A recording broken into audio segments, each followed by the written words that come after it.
देखिएगा, जैसा कि मैंने फॉर्मूला बताया आपको पिछले वीडियो में कि पीई बराबर एनई अपॉन एनएस।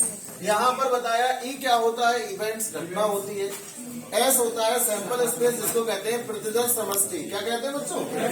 तो आप लोगों को थोड़ा प्रतिदर्श समष्टि के बारे में हम चर्चा कर दें। जैसे मान लीजिए जब कभी एक सिक्का उछाला जाता है, किसी कॉइन को हम थ्रो करते हैं, तो उस समय कितने प्रतिदर्श समष्टि बनते हैं? दो बनते हैं। मान लो 5 सिक्के उछाले तो गलत। यही सुनो ध्यान से। देखिए कोई बात नहीं, 25 नहीं, मेरी बात सुन लो सभी लोग, ध्यान रखिएगा।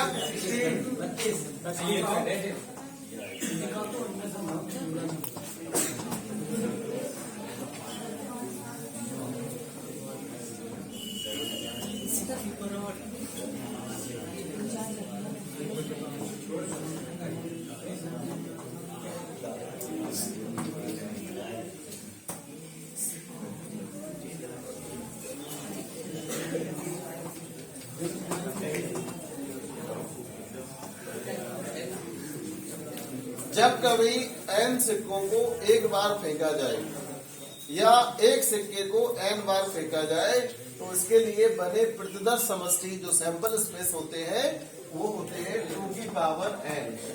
क्या फॉर्मूला होता है बेटा? आप लोगों को ये लिखना है, आ जाइए ध्यान रखिएगा। जो n सिक्कों को एक सिक्के को n बार या n सिक्कों को एक बार फेंका जाता है तो प्रतिदर्श समष्टि बनते हैं 2 की पावर n। जैसे हमने आपसे कहा है कि 3 सिक्कों को एक बार फेंका गया, तो जो इसमें फॉर्मूला मैंने बताया NE अपॉन NS लिखाया है। यानी NS इवेंट्स घटना होती है, तो घटना तभी पता चलेगी आपको जब आपको सैंपल स्पेस बनाना आता है। जब आपको प्रतिदर्श समष्टि बनाना आता है तब आप इसमें घटना भी ज्ञात कर सकते हो और सैंपल स्पेस भी ज्ञात कर सकते हो उसमें। ठीक है, कैसे? जैसे मैं आपसे कह दूं कि 3 सिक्कों को उछालने पर, कितने सिक्कों को? 3 सिक्कों को एक बार उछालने पर 2 सिक्कों पर हेड आने की प्रायिकता ज्ञात करो। ध्यान से समझना प्रश्न, फिर से सुन लो, मैं फिर से रिपीट करता हूँ। 3 सिक्कों को उछालने पर 2 सिक्कों पर हेड आने की प्रायिकता ज्ञात करो। तो आप लोग ऐसे, कुछ बच्चे जैसे कह रहे हैं 2/3, ये बिल्कुल गलत मेथड है। आप लोग पहले मेरी बात सुनिएगा, इसमें क्या करना होता है, प्रश्न फिर से सुन लो। 3 सिक्कों को उछालने पर 2 सिक्कों पर हेड आने की प्रायिकता ज्ञात करो। अब जब तक आपको नंबर ऑफ इवेंट्स, घटनाओं के घटित होने की संख्या, नंबर ऑफ सैंपल स्पेस, घटनाओं के प्रतिदर्श समष्टियों की कुल संख्या, जब तक ये दोनों चीजें आपके दिमाग में सेट नहीं होंगी, आपसे कोई भी सवाल नहीं लग सकता है। तो पहला काम होता है हमें सैंपल स्पेस बनाना, प्रतिदर्श समष्टि ज्ञात करना। तो बच्चों मैंने आपको लिखाया है कि जब n सिक्कों को एक बार फेंका जाता है तो उस समय बने प्रतिदर्श समष्टियों की संख्या होती है 2 की पावर n। तो आपको पता चल गया कि 3 सिक्के उछाले गए तो फॉर्मूला क्या होता है? ये 8 आ गया तो आपको ये कंफर्म हो गया कि NS का मान जो होगा वो कितना होगा? अब ये 8 हुआ क्या, वो आपको सैंपल स्पेस आपको कौन कौन से होंगे? 8। ये तो हमने फॉर्मूला लगा दिया। आपके दिमाग में ये प्रश्न आएगा कि सर वो 8 है क्या, वो प्रैक्टिकली समझाइए। तो आप लोग बोर्ड पर देख लें। सबसे पहला काम होता है सैंपल स्पेस। अगर आपको प्रतिदर्श समष्टि बनाना नहीं आता है तो आपसे कभी प्रायिकता का सवाल नहीं लग सकता है। तो ध्यान दीजिएगा, सैंपल स्पेस की बात करते हैं। कितने सिक्के उछाले गए? 3। हो सकता है तीनों सिक्कों पर हेड आ जाए। बात समझना ध्यान से। हो सकता है तीनों सिक्कों पर क्या आ जाए? हो सकता है पहले पर हेड आए, दूसरे पर हेड। और प्रतिदर्श समष्टि बनाते समय आप ये ध्यान रखा करो, आपने H को एक बार लिखा है, ये पहले सिक्के पर हेड है। अब H को बीच में ले जाइए। हो सकता है कि TS, समझ में आ रहा है? हो सकता है बेटा T की H। जब आप सीक्वेंस में बनाओगे तो आपसे कभी गड़बड़ नहीं हो सकती है। तो आपने H को एक बार लिख लिया, अब H 2 बार भी हो सकता है। बताइए SST, समझ रहे हैं? फिर बेटा STH, फिर तो बच्चों एक अगर सीक्वेंस में आप बनाओगे तो आपसे कभी गलत नहीं हो सकता। देखिएगा 1 2 3 4 5 6 7 8। तो क्या समझ में आया? जरूरी नहीं आप H के हिसाब से चलें, आप टी के हिसाब से भी बना सकते थे। तो कुल प्रतिदर्श समष्टि जो बनेंगे वो कितने होंगे 8। तो अगर आपको ये दिमाग में सैंपल स्पेस आ गया आपके माइंड में तो आप तुरंत समझ जाओगे एनएस का मान क्या हो गया 8। अब फॉर्मूला आपको पता है कि प्रायिकता का जो फॉर्मूला होता है पी बराबर NE अपॉन NS। अब किसकी आवश्यकता है आपको NE नंबर ऑफ इवेंट्स, घटना के घटित होने की संख्या। ये घटना के घटित होने की कुल संख्याएं निकालनी, आपने 8 आ गया एनएस का मान। अब घटना हमने क्या बताई कि उस 3 सिक्के जब फेंके जाते हैं उछाले जाते हैं तो 2 सिक्कों पर हेड आना है। कितने सिक्कों पर हेड आना है 2।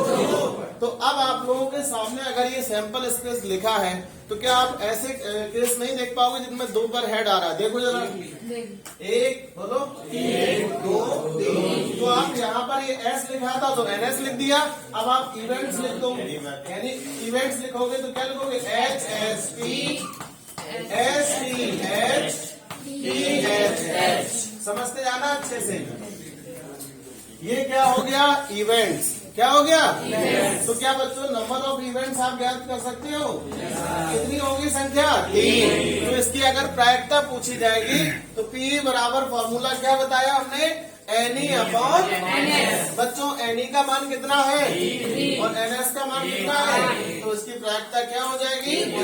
क्या आपको इतनी बात समझ में आ गई। तो प्रायिकता निकालने के लिए सबसे पहला काम क्या सिलेक्ट करना है सैंपल स्पेस। क्या करना है सैंपल स्पेस को हिंदी में क्या कहते हैं बच्चों जब प्रतिदर्श समष्टि आ जाते हैं तो आप लोगों को घटनाओं की संख्या भी निकालना आ जाता है। अब मैं इसी में आपसे प्रश्न पूछता हूँ कि एक भी हेड आने की प्रायिकता, एक भी हेड ना आने की प्रायिकता बताइए, कोई बता सकता है डायरेक्ट। Very good. हमने बोला प्रश्न सुनो ध्यान से कि 3 सिक्कों को जब एक बार उछाला जाता है तो एक भी बार हेड ना आने की प्रायिकता। तो आपको पता है एक भी बार हेड किसमें नहीं आना है एक में। तो जो घटना हो रही है घटना के बारे में समझ में आ गया आपको। ये जो फॉर्मूला हमने लिखाया है नंबर ऑफ इवेंट्स, इवेंट्स का मतलब घटना, घटना कौन सी घटित हो रही है एक भी बार हेड नहीं आ रहा है। तो आपको तुरंत दिख गया इसमें कि ये केस ऐसा है एक जिसमें एक भी बार हेड नहीं आ रहा है। तो NE का मान 1 हो गया और NS तो सबके लिए सेम रहता है 8। तो आंसर हो जाएगा 1/8। एक और प्रश्न कम से कम लगा दें सब। जैसे मैं आपसे कहूँ कि एक सिक्के को 3 बार उछाला जाता है। कितनी बार 3 बार। कम से कम एक बार हेड आने की प्रायिकता। ध्यान दीजिए हमारी बात को। अगर कम से कम शब्द लिखा हो तो उस समय क्या करते हैं हम लोग greater than or equal to. ध्यान रखिएगा कम से कम हमने आप लोगों को जब एक वो ग्राफिकली रिप्रेजेंटेशन बता रहे थे तो हमने 2 शब्द बताए थे कम से कम ज्यादा से ज्यादा। कम से कम में ये साइन लगता है greater than or equal to. तो हमने शब्द बोला कम से कम एक हेड आने की प्रायिकता। तो आप पहले तो एक वाला सिलेक्ट करोगे फिर उससे ज्यादा। देखो जरा 1 2 3 4 5 6 7 सभी आ जाएंगे। तो आंसर क्या होगा 7/8। अगर हम बोलते ज्यादा से ज्यादा, यही तो गलती कर रहे हैं। ज्यादा से ज्यादा में लेस देन हमने पूछा जाता है जैसे आपके प्रश्न में कि ज्यादा से ज्यादा एक बार हेड आने की प्रायिकता। तो बच्चों पहले तो इक्वल लगा है, एक वाले काउंट करेंगे। एक वाले कौन कौन से हैं 1 2 3 और फिर लेस देन लिखा है तो 0 भी हो सकता है उसमें, तो ये भी आ सकता है। तो आंसर होगा 4/8 1/2। क्या समझ में आया। तो आप लोग ये नोट कर लो। उसके बाद फिर और अगला सवाल एक और बताएंगे। 3 तरह के आज हम आपको सवाल समझाएंगे। आपसे सवाल कभी गलत नहीं हो सकता है। एक कॉइन वाला बता दिया, अब डाइस वाला बताएंगे, फिर ताश के पत्तों वाला सिखाएंगे आप लोगों को। ठीक है सभी बच्चे नोट कर लें इस क्वेश्चन को।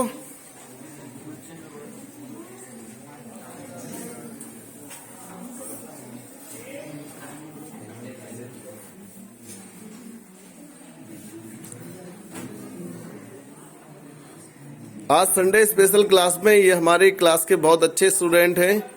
खासतौर से SSN इंटर कॉलेज सरवनखेड़ा में एक्स्ट्रा क्लास जो पढ़ाते हैं वहाँ के 11th 12th के हमारे बहुत ही अच्छे स्टूडेंट हैं ये, और हर संडे को मेरी क्लास अटेंड करते हैं।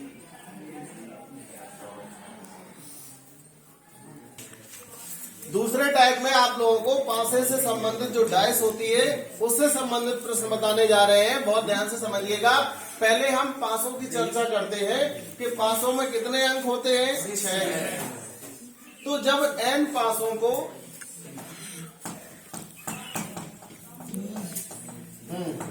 n पासों को एक बार अथवा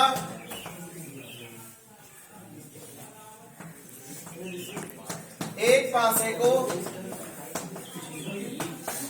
n बार उछालने पर बने प्रतिदर्श समष्टि।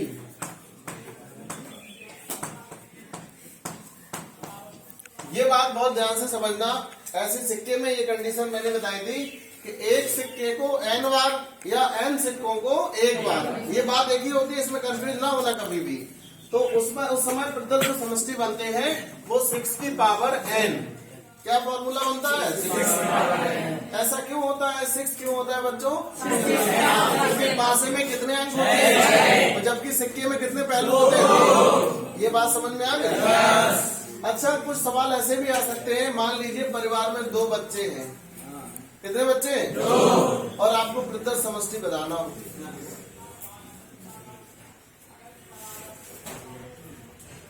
तो ऐसी स्थिति में आपको 2 की पावर